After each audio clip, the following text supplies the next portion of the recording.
Welcome back to the Main Man's channel. So today's video is another episode of episode 6 of Peacemaker. Stop dragging my heart around. And that is dragging, not dragging, but dragging. Um, really good, a really solid episode as well. Peacemaker continues to deliver. Um, I mean, compared to the other episodes, I think this episode, although it was good, it wasn't great. I would say that, but it's still overall pretty good in my opinion. Absolutely loving this show. But let's just dive into it. So, like I said, this is heavy spoiler. This is a heavy spoiler video. If you haven't seen the previous episodes, highly suggest stopping this video now. Watch the TV show and then go and watch my review slash breakdown that I do with every video about Peacemaker. But so this show opens up, and then this episode was a little bit shorter than the ones that we got previously. At least I think it was. It definitely felt shorter. So there was that. But this show opens up with Peacemaker daydreaming in the washroom about killing his own brother.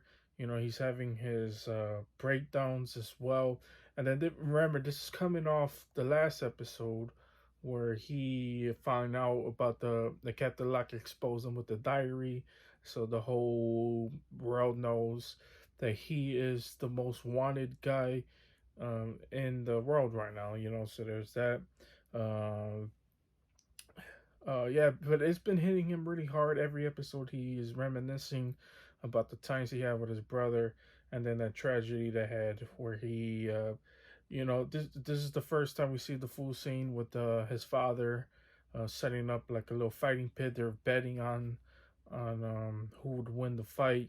It was supposed to be this fun little thing that they did, or well, supposedly it was like fun or whatever. But like so they set up this little dirt pit or whatever and have them fight, and they were betting on who was gonna win. But I think Peacemaker hit him a little too hard. Even though the scenes where they showed it was punching, I don't think it was too hard. So I don't know if it was like something was wrong with the brother. Some type of I don't know, something was wrong with the brother, but he got punched a little bit too hard. He has like an attack and then he dies. So there's that. Then it leads to Chris and Vigilante trying to figure out their next steps about what they're gonna do. Exactly what they were gonna do after everybody being exposed. So there was that. They go into the room where Judo Master was there, but guess what? Judo Master is gone. He's disappeared. So they were trying to find out how did he escape and all that. So there's that. Then it leads to the White Dragon, Augie Smith. Remember in previous episode, he was trying. He told his lackeys he was gonna kill Peacemaker, something he should have did a long time ago. And then leads to him trying to track down Peacemaker by tracking his helmet, because his helmet has a GPS in the helmet. So they lead into trying to find track down Peacemaker. Then after that, it leads into Hardcore confronting Leota about the diary. We knew that was gonna happen.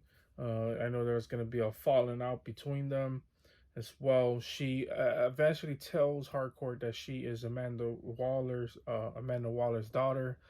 So that leads into something huge as well. Then Mern comes storming in as well, and then we find out that he already knew. And there's another scene where, you know, they act like they don't know, and then the next episode is like, "Oh yeah, I already knew that." I'm not sure how I like it. I like that, so there was that, but he chose them to focus on the mission of them finding the cow or whatever. So there's that. Then it leads into Judo Master standing outside of a store. Of course, he's eating his chips like he does in every time he's on scene as well. Two guys come up to him. They start making fun of him, calling him a leprechaun because he's wearing his green suit or whatever. And obviously, he takes offense to that. He waits until they get out of the store and then attacks them, beats their ass, and then he takes their car. And then so there was that. Then it leads into the White Dragon, who attacks Peacemaker, Vigilante, and Economos after tracking them down. It leads into one of the most badass scenes with him. He kind of shoot down like he's Iron Man. If highly suggest watching it. But like, you know, obviously I can't share video of it because my video will get copyright. But he swoops down like he's freaking Iron Man, and just boom, he hits the truck, and the truck falls over. Then his suit has like some heat ray, whatever you call it, enough to where he could just rip open. Like, he's powerful. He rips open the truck on the side of it, and then that's where Peacemaker and Economos was there, and he almost blasts them until they manage to, or Vigilante escapes as well. And he was going in for the kill. I forgot what happens, but they do something. It leads into Vigilante having a grenade, and obviously he throws himself in there for a distraction.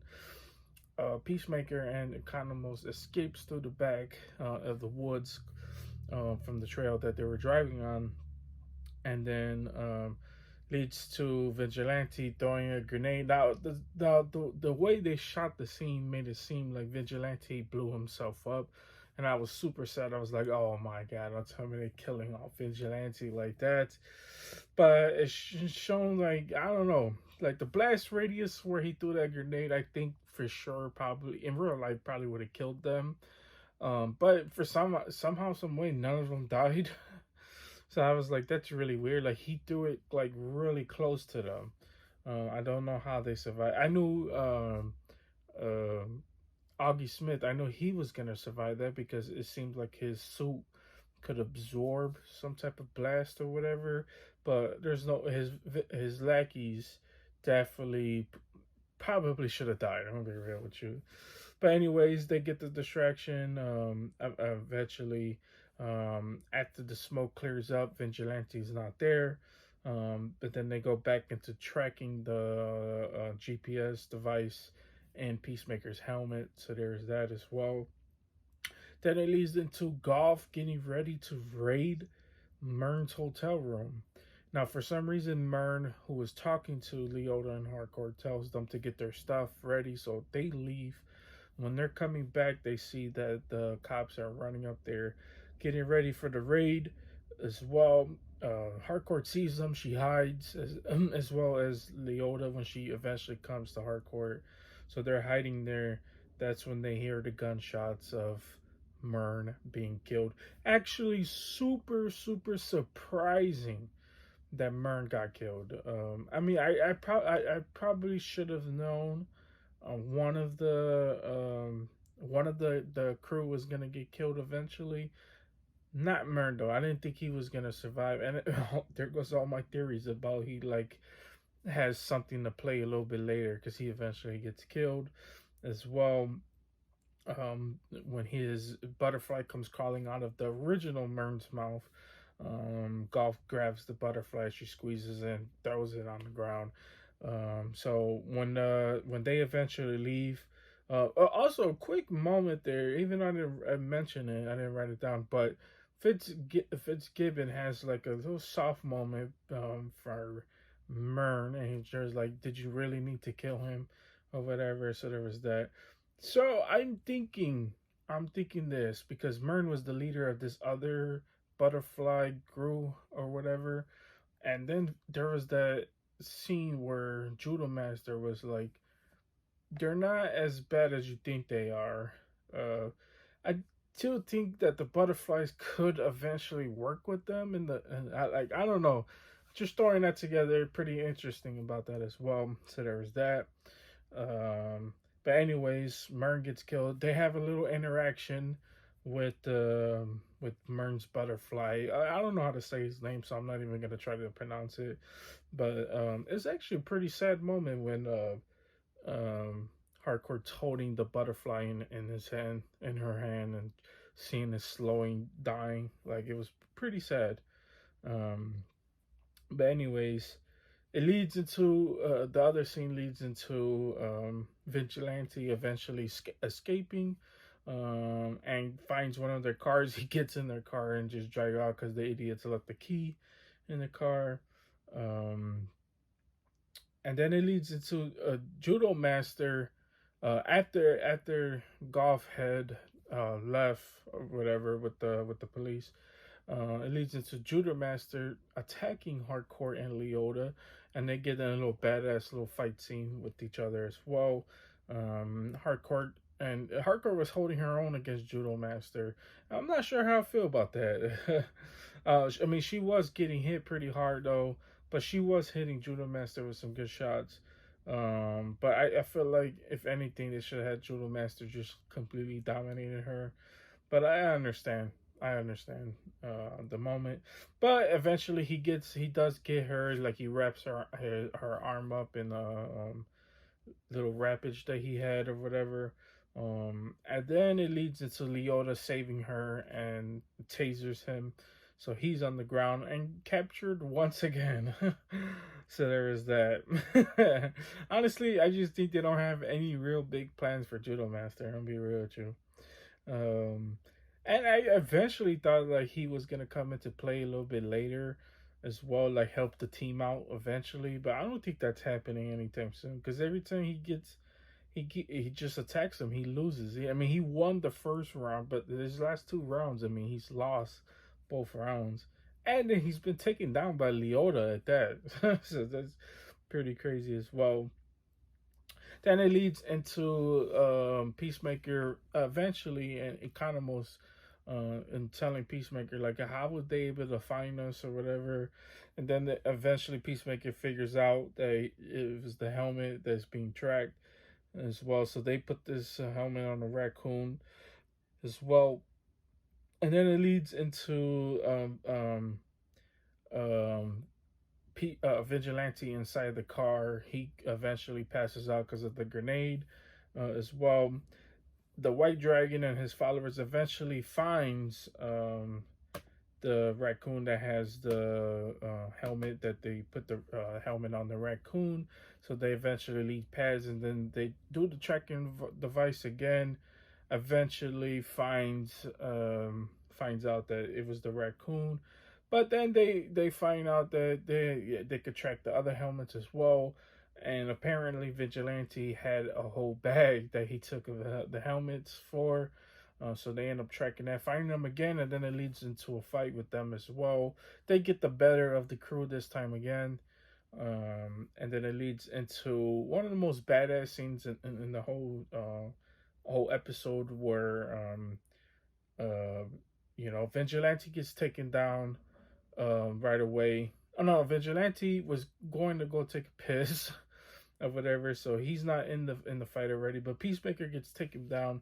He's trying to fight with everyone, but then the White Dragon gets the best of him.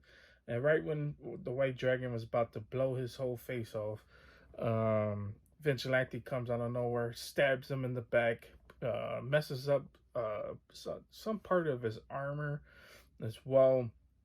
Then it leads into Vigilante getting thrown on the ground. Right when he was about to get killed, Economos comes out with the P90, like another badass scene like he did with the chainsaw with the gorilla. He comes out the P90 and just shoots down all the lackeys as well, kind of like Scarface or whatever. I was like, damn, Economos is low key a badass in that show. But anyways, it leads into Peacemaker finally getting the best of the White Dragon, and he starts beating the White Dragon's ass. The White Dragon is kind of mocking him and telling him that he would never kill him because Peacemaker finds a gun, picks it up, points it at him, and then eventually breaks down. You could just feel the tension. He's holding the gun. At the end of the day, it is his father, but he didn't have any. He wasn't afraid to pull that trigger. I'm just gonna put it like that. So he eventually booms Augie Smith and kills him, which is really interesting. Or he breaks down because that was his father. You know, no matter how much he hated him, as well. I'm pretty sure he didn't want that type of relationship with his father. Eventually, had to shoot him. I'm pretty sure. I mean, nobody would want to shoot their father, regardless if they, hurt them or not. But it was a pretty tough scene as well watching it. Of course, Vigilante kind of makes it a little bit worse with his horrible jokes placement at the worst possible time. But there was that as well. Then it leads into eventually they reuniting with the whole crew as well. And then, oh yeah, I forgot to mention a huge big part. I don't know why I skipped this, but during the fight scene, when they first take down Peacemaker, Eagly swoops down and tries to go after the white dragon, and Augie punches him down. They in the scene made it looks like he was dead, and I was pretty sad because I was like, damn, they killed Mern, and now they killed Eagly. But eventually they take Eagly to a vet. He got worked on or whatever. They didn't show him get work done, but like you could tell because he's laying on the little pet bed that they have. And then it leads into Chris having a one-on-one praying the Eagly. Nothing happens to Eagly. Then this is the first time that then we kind of notice because Eagly looks like a real freaking bird. I mean, it doesn't look CGI, but this is the first time you could tell it's CGI because the way he gets up and how his face looks, and you're like, okay, that's a CGI bird. At first, I was like on the fence. I was like, is this really CGI? But we know it's CGI. But anyways, so there was that. So he has a one-on-one moment with them. Leota sees this as well, and then she calls her wife and she's like, "Hey, I think I'm gonna stay on with the mission," because she's been having doubts, in previous episodes as well. So there was that. Uh, then it leads into her trying to have a one-on-one with Chris, but Chris is already pissed at her, especially from the whole diary incident, which is kind of messed up as well. So there is that. Then they eventually lead into hardcore. Then they're having like a real conversation about the mission and about how they're going to continue. They know Mern is dead. The team eventually votes for hardcore being the leader, which was really interesting as well. I'm not sure how I felt about her being the leader. When they first said she was the leader, I'm gonna be real with you. It was probably the one time in the show I was like, I'm not sure about that. She doesn't feel like she's the leader. I'm gonna be real with you. She just feels more as to me personally, she feels more as a sidekick type character more than the leader. I'm gonna be real with you on that. But hey, that could all change on the last episode. So there's that. I don't think that's gonna change at all. So then eventually lead into them doing a little breakdown of how they're gonna go to the ranch or whatever. They eventually know because they put in before Martin gets killed, he put a little walkie-talkie in the room so they could hear. They know that they were trying to make a little transporter to get the cow out of the ranch that they were supposed to do the mission of. So there was that as well. So they eventually so they're doing retcon on that. And then it leads into Golf and her crew walking into the first time I've seen the ranch. I'll be real with you, definitely not how I expected. I mean, I expected something being underground or whatever, but when they walk in, it's kind of like some little cave or whatever as well. And then we get our first glimpse at the cow. And I'll be real with you, not how I was expecting it. I thought it was legitimately gonna be a gigantic cow. I didn't think it was gonna be this huge, gigantic butterfly. I mean, I'll be real with you, it's the ugliest creature I ever saw in my life. Doesn't look pretty dangerous though. I'm gonna be real with you, but it's kind of like, it gave me like kind of like aliens vibe as well, like the huge queen. Just not as scary as the alien, but It was just gigantic. It just gave me this a weird feeling as well. But that was pretty much it. So that's how that episode ended as well. So here are my quick thoughts on possibly what might happen in the season finale. I feel like it's not gonna end. I'm gonna be real with you. I feel like eventually. I mean, I think this show definitely might leave. I said this before. The show might leave us on a huge cliffhanger. I'm not really sure. I'm not really sure about that though.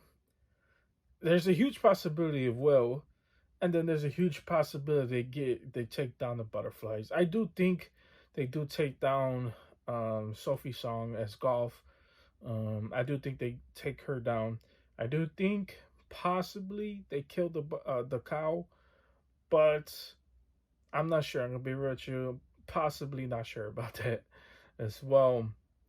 I do eventually think maybe Fitzgibbons, possibly even as a butterfly, I do think that he felt some type of way how Golf was acting when she killed Mern's butterfly, and I do think he might have a change of heart even as a butterfly.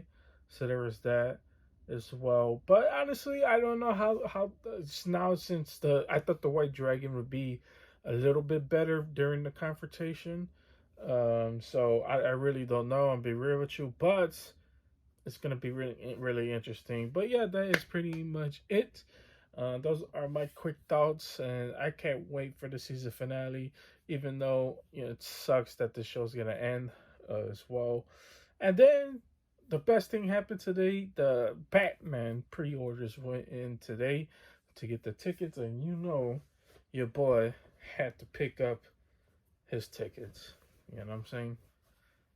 I got it backwards, but love the Batman. I can't wait to go see it. Oh my god, it's gonna be insane. And then it's early tickets as well, so I cannot wait. But anyways, guys, that is pretty much it. Let me know in the comment section down below what you guys thinking about the show. How you guys think it's gonna end? I'm super happy for it. I can't wait. Super excited. But anyways, guys, that's pretty much it. You guys have a wonderful, amazing day. Stay tuned because I have a DC multiverse video that you guys are definitely gonna want to watch. But anyways, guys, you guys have a wonderful, amazing day, and see you guys